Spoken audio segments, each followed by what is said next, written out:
We'll show you the Gilchrist one first, because he was caught once again by Dilshan, who did all the damage with the ball, with the runouts, etc. over in Adelaide. Oh, and yes, as that's carried, that's out. Ponting staying there. Well, I think it went in. I think it went straight in. Ponting's not going. Is Ponting going to go over and say to the fieldsman, did you catch it or not? No, he is not. Ponting is standing right there. This is the self-same guy who's been asking captains around the world to comply with that sort of scenario. I think they'll give him.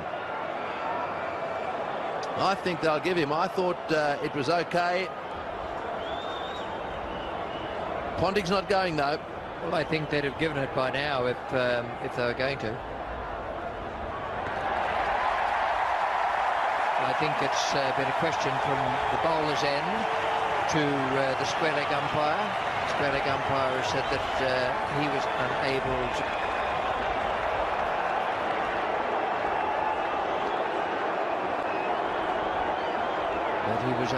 to say that the ball went straight into the hand.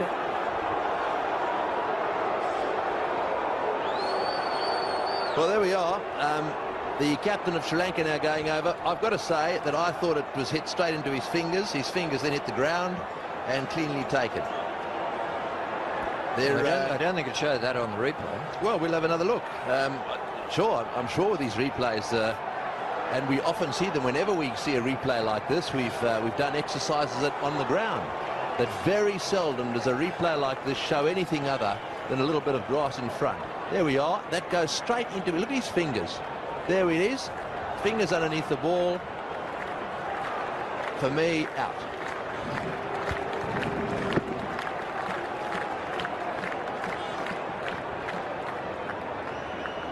Well, unless there's something radically wrong with my eyes, that's hit the ground before it's gone into his hand. Right, well, Rich, I've got to say we'll have to do this exercise again, because any of those wide-angle shots from a long distance, the thing they call foreshortening, we did this exercise in Sri Lanka, there is always going to be doubt on the replay. Now, sure, I mean, that does look as if for me, it looks as if it forced the fingers into the ground. Let's have another look. There we go. Just watch his fingers tuck in underneath there. Now, that's what I thought happened. Richie Benaud's got a different view, and at the end of the day, let's face it, if the umpires aren't sure, they've got no option. They've got to give it not out. We had the same problem with Channel 4 in England when we did a foreshortening test and exactly the same thing showed all the time that for whatever reason